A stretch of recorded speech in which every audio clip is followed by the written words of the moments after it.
Haiti and Felice, and I'm blessed and grateful to be in recovery. and I'm blessed and grateful to be in recovery today. I mean, as well. Just today. Yesterday, we weren't so not so happy much. about it. Yesterday, in fact, I hated being in recovery. Actually, I really hated being in recovery yesterday. Me too. I really Yesterday did. sucked. Yeah, I would yesterday have sucked. given anything for a cheesecake. Yeah. Not only a cheesecake, but a joint cheesecake. Yeah, I think you have to do the joint first. I don't For know, I me, don't get with the the munchies Percocet, I though. don't need after that, so. I don't get the munchies though, but I definitely could have done a whole salsa chips followed by cheesecake. Yeah, what happens when, hi, by the way. Hi. So this is Wednesday night, getting together with Haiti and Felice and Angeli's here and too. She's Angeli's always here. She keeps us, she's our tech person and keeps us company. And She's gives us also moral blessed and support. grateful to be in recovery. How blessed and grateful are you today? Very. Awesome. So we're off to a good One start. of many words. It's actually been a really wacky week. So Wednesday nights we do something different than what we do on a Sunday. Sunday we have the big group. Wednesday night is our live broadcast where we touch on a subject, really beat it to death, discuss it in more depth, and just really get more clarity of where we are and what our challenges are besides what everyone else is facing. Right. So, And so we had been talking about, we talk about doing our best to do our best, and that's part of our recovery. And so we show up and we do our best to do our best. But the thing is, just because we're doing our best to do our best doesn't mean that the universe is always going to participate. And so sometimes we do our best to do our best, and what's happening around us or situations around us still aren't going the way that we would hope that they would be going. And so that's one of those where, but I did this and I did this right, and I was kind and I was happy and I was grateful and I did this and I showed up and I really did what I think the universe expects of me. And then in return, whatever it is that I was hoping was going to happen didn't happen. So I always thought, like John DeMartini always said, whatever you think about, you bring about. So I thought if I treated people well and did the right thing and took my son with me to Publix and we're gonna have a great shopping experience, it was hell, okay? Honestly, it was like the nightmare shopping expedition. I was shut on from the minute I walked into the store to the minute I left. Decided to take a break. Wait. Let me just put it, I need to vent for a second. I know. Decided to go to Dunkin' Donuts, not to eat a donut, but to get coffee. Okay, donuts did cross my mind, but I didn't get one. Got my coffee and ended up spilling the coffee on myself and burning myself. So that was the universe's way of turning around to me saying, even though I didn't engage as much as I should have engaged with my son, and I kind of stepped away and tried not to beat this to death and go through the same dance, I thought I was doing the right thing, and the universe just came and started laughing at me as well, which really pissed me off. Yeah, and so that's when we think too that just because we are doing our best, for me right now in my recovery, I really I'm doing pretty well. I'm happy most of the time. I have a situation that I'm not going to get into that's kind of out there, kind of waiting for me, and it seems that no matter how many right steps I take, it doesn't lead me down the path. I don't get, in the end, what I had hoped that I would get. And that's a really, really big lesson in we have absolutely no control of what happens outside of ourselves. And that we do our best to do our best because it makes us better people.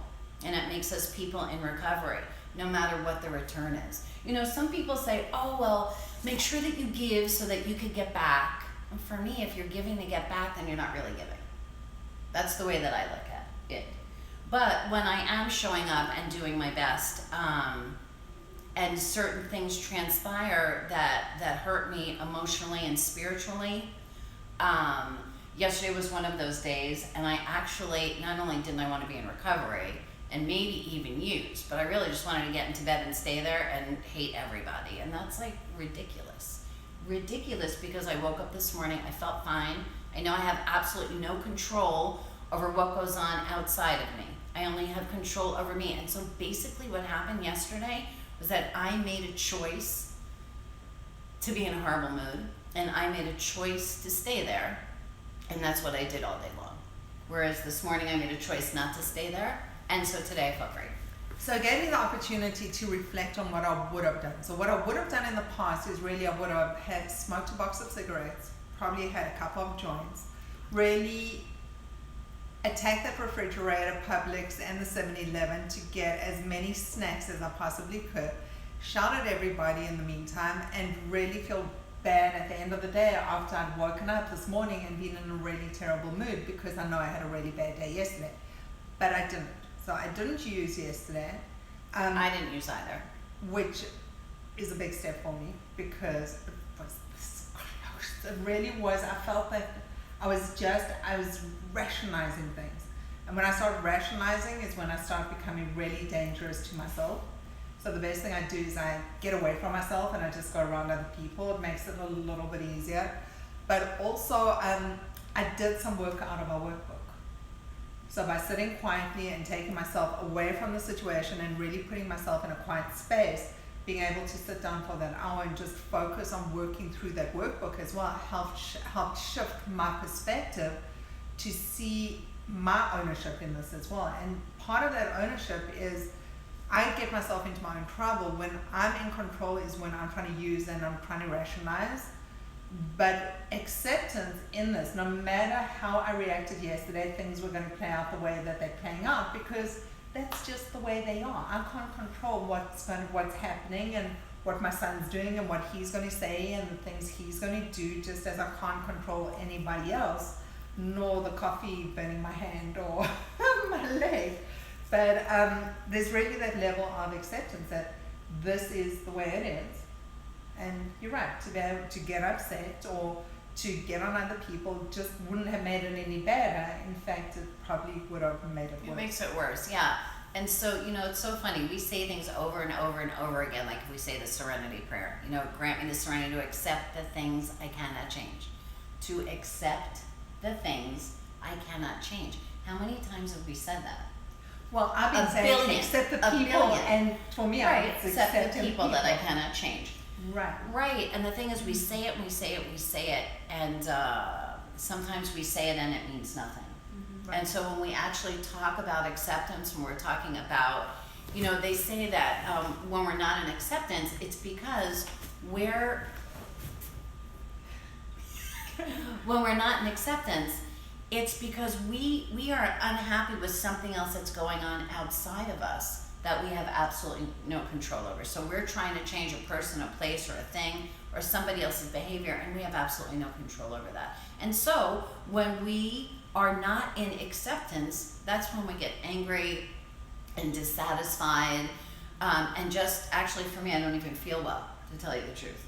And that allows us to do that whole pity party thing. And then at the end, realize that the only thing that happened at the end of the day was that you went through the day in a shit mood, as opposed to saying, okay, this is the way that it's going to happen. Let me get on with my day and be grateful as best as I can. Well, I like more than the pity parties. How long do you want to sit in your shit for and resonate? So the days that I do want to sit in it, yesterday, in fact, today there was a certain time that I really wanted to not only sit in it, I wanted to wallow in it. I wanted to throw it around and throw it at other people. Right. But it wouldn't have made today better. Right. And that's the whole thing, is that it never makes today better. And what happens when we talk about missing the movie is that we miss the movie. So yesterday, I completely missed the movie. I pouted, I stayed on the couch, I had a long face, I didn't want anybody to do anything to, make me laugh or be in a good mood or anything like that. So I did sit in my shit all day and did absolutely nothing, because when I woke up this morning, nothing was changed. Nothing was changed. Nothing changed. Except that yesterday, I missed the movie all day long. So that comes when I want to be the queen for the day. So when I want to be queen for the day in terms of being, because I'm in a pissy mood, I'm in a bad mood, which last night I was, and then I want everyone else to fall in line and also kind of be either uplifting me or just be the people that I take it out on. I mean, I see that go through my head with my family, and the way that I treat them sometimes really is not that kind. And for me, I just prefer to isolate. So I don't want to answer my phone, which I didn't. You called me last night. You called me yesterday. 2 of my other sponsees called me. I didn't answer the phone. I even texted you guys and was like, I'm not talking to you. Right, and that's okay. I mean, I think there's also that element that we can do our best thing, show up the way that we want it, and sometimes we are disappointed. I mean, inevitably stuff doesn't always go the way that we want it to go. Right. And we do get disappointed, and that's life. Right, that is life, but still, the longer we fight against it, the more miserable we are, because life is still happening. So if we're miserable, it's not changing life. It's just allowing us to be miserable. Right? Right. Right. So now, tell me about acceptance, because acceptance is key. How do you have acceptance without questioning it? Because I'm that control freak, and I think that they sit in antithesis. You cannot have acceptance if you're trying to control it, because they just don't. Right. And so that's getting back to understanding that the things that we do control. And so I control my actions and I control my perspective. Anything out of my own actions and my own perspective, there ain't nothing that we could do. So we try to manipulate the world as best as we can. And there are times that, and we do, when you show up, when I show up somewhere in the morning and I'm smiling and I'm happy, I'm hoping that I'll get that back from people. Will that always happen? No. Of course that's my hope, right? Because I want happiness around me, but will that always happen? No. As far as the difference between, acceptance and control, whenever I'm trying to control anything outside of myself, I'm not in acceptance. So they're actually complete opposites. It's like faith and fear, man. They just don't happen at the same time. So it's amazing how much of the day is actually based out of fear. Mm-hmm. I mean, in terms of my reactions, the way that I react to my kids, a lot of it, I'm realizing it is fear-based. Right. Either fear for them, or their safety, or their health, or their being, or... So with fear has to do with control. It's completely against acceptance, and fear is always, I'm afraid I'm going to lose something that I have, or not get something that I want. What do I want? I want my kids to be happy, to be healthy, to be smiling, to go to college, to, drive whatever car they want, to get married, to have 3 babies, to have a dog, have a cat, whatever. Those are the things that I want. They have absolutely nothing to do with what's happening. So you mean wrapping them up in cotton wool and sticking them in the closet is not an option? Well, it is for a little while. Just for a little while, and then someone's going to notice that they're gone. And so when we have that fear, it's because we can't be in control of what it is that we want to be in control of. Right. And I think part of it is realizing that they're growing up as well. I mean, we're a senior, we're 1 year away till college, and there's a lot of changes, and middle school's nearly over. So I think I definitely am losing not only that control over my kids, but also that role in terms of being that hands-on mother, because they don't need me hands-on anymore. Right. And that's, that's a really big change. It's a big change as far as us understanding about that role, fitting into that role, and then knowing at some point that that's not going to be, it's never going to go away. I mean, you're always going to be their parent. My kids are 36 and 30, so I've already been through that. But, and so that's also being afraid of either of what you're going to lose or of what you're not going to have. Right. So on Sunday, when we meet up, when we start talking, and we have our meeting 9 a.m. Sunday morning, what are we going to be discussing? So actually this Sunday, and we'll go ahead and put it up on My Weight for Recovery, but this Sunday... On Facebook, yes, on Facebook, on My Weight for Recovery. Thanks, Mom. We're going to talk about how living our life with our addiction is scary, but living our life, the thought of living our life without our addiction is even scarier. In the beginning is even scarier. Because if I decide that I'm going to be in recovery, that means that I'm going to give up this addiction. But my addiction is my default, and it's how I know how to act when I'm angry, lonely, scared, tired. And how am I going to get through that without being able to? How am I going to move forward and feel and grow and learn and not have that default?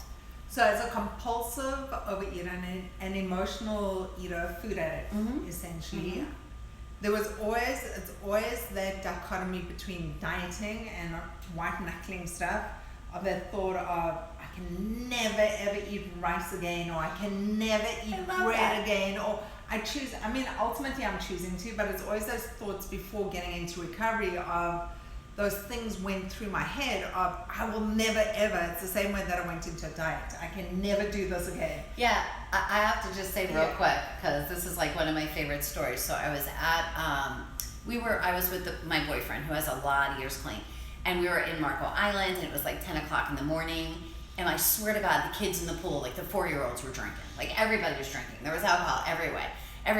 And I turned around to him. I must have had like 2 years clean at the time. And I turned around to him and I said, I can't believe that I can never have a drink again. And he said to me, yeah, you can. And I was like, today I choose not to drink. And he's like, yeah, you might want to remember that. So that's one of the things that we do remember, even though we say, I think that's one of those things that we say to, well, yeah, it's a choice. But actually, we need to hear ourselves say that. Because when we say, yes, it's a choice that we make so that we're not sick. So when we take the time to realize that it's a choice that we're making to love and to respect ourselves, so that, you know, when we say I can never have a drink again, first of all, there ain't no such thing for me as a drink. There ain't no such thing as that. A million drinks, maybe that's enough, but one isn't going to be enough.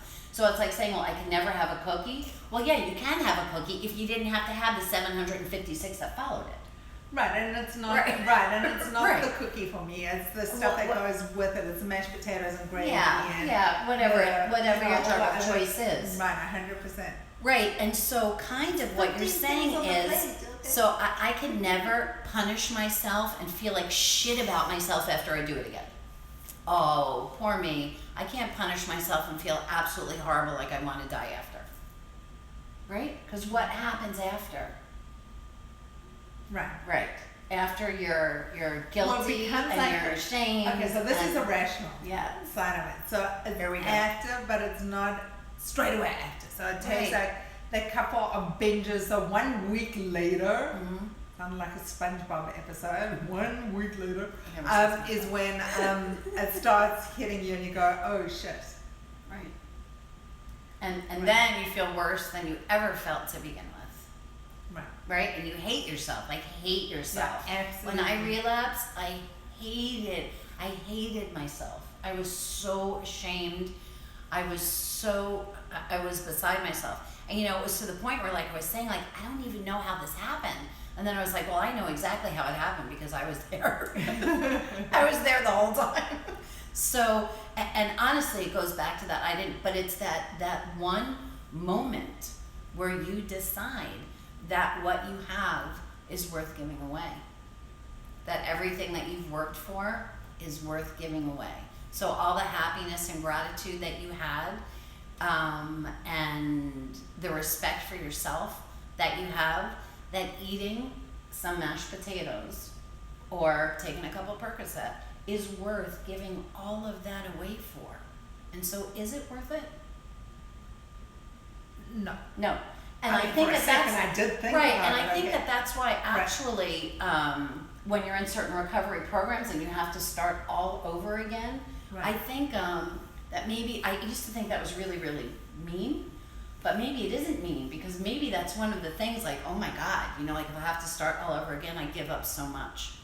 Because sometimes that seems a bit more tangible than, well, Right. I could just eat this one thing of mashed potatoes because who's going to know? Nobody's going to know. I don't have to tell anybody. I'm going to feel fine after. It's only a little bit. You know, I could just do it for 2 days. I'll stop on Friday, you know, that every time I picked up, I You picked can't up on the smell it on line. my breath. Right? Awesome. That's awesome. You can't smell Percocet in your breath either, by the way. It's more than that. I mean, really, at the end of the day, it's not the substance so much as the process and the thoughts behind it. And it's never the substance, by the way, and it's not the thoughts behind it. It's the thoughts and the feelings that we had way before we picked up. So it was whatever we were going through that allowed us to get to that point. Instead of saying, uh-oh, you know what? I'm in the shits right now. I better call somebody and talk it through because right now I'm not feeling well. I'm feeling angry, lonely, tired, upset, resentful, fearful, hungry. You know, those things that we're feeling, and instead of working through them like we do in recovery, instead we go to that quick fix, which in fact isn't a fix, but completely breaks us all apart.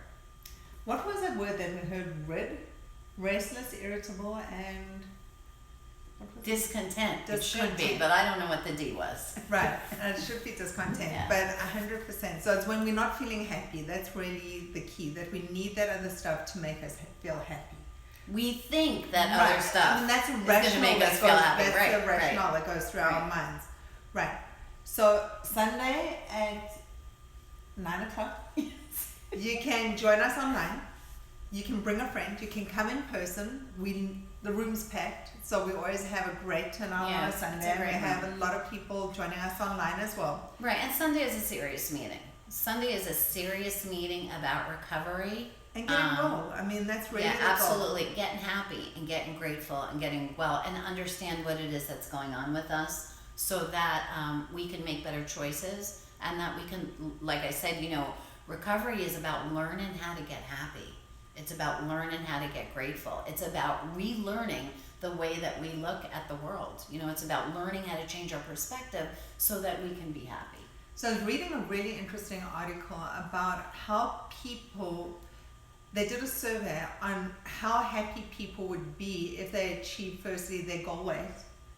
Secondly, if they never achieved their goal weight. Mhm. And thirdly, if they just, once they had reached their goal weight, how they actually felt at the time. Mm-hmm. And they were saying only 30% of the people really were that happy once they'd achieved it. And they started doing this with The Biggest Losers, the TV show. Yeah. And most of them have regained all the weight that Yes, they've they lost. have. Right. So part of it is really, we have this perception of what happiness will look like if we fit into a certain pattern or a certain image, and it really starts on the inside, and it's Right. finding those things that Right. make us happy, Right. no matter what we're sticking in through our mouth, because it's not the mouth Right. that's making us happy, Right. it's really, Right. Yeah. So that's getting okay. skinny on the outside don't make us happy on the inside. right, I'm still fat on the inside. Right. And spiritually, it's even when we have distortion about the way that we look, for me, I told them the other day that I couldn't fit in the bathtub. Because for me, when I look at myself, I feel like I'm too big to fit in the bathtub. So that's my excuse. Everybody's laughing, but it's the way that I see it. So it's it's a body image thing that I have. And so for me, I see myself as a tremendously fat person. I actually had a therapist say to me, when you think that, stop laughing. When you think that you're too big to fit in the bathtub, hold up a pair of your jeans so that you can get yourself back The into jeans reality. are tiny. The Yeah, jeans my can't jeans are fit pretty either. small. Yeah, the jeans can fit in the bathtub. But whatever our crazy body image is, that doesn't change when we lose the weight. And whatever's behind that crazy image and whatever's behind making us starve ourselves or eat, that's something internally. That's what's eating us. And so that's what we learn in recovery, is to deal with what's eating us. Because no matter how skinny we get, when I weighed, I'm 5'6", when I weighed 95 pounds, I really wasn't happy. I wasn't any happier. I was just really, really, really, really, really skinny and could shop in the little girls department. But I was killing myself. So I wasn't happy. I was actually slowly committing suicide.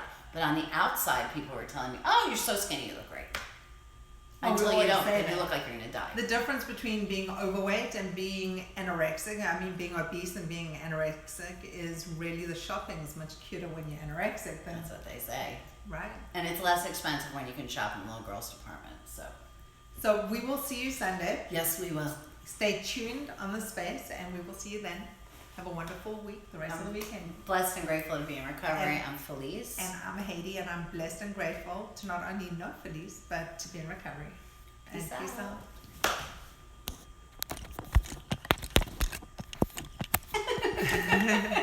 I can't do it. I can't switch the song.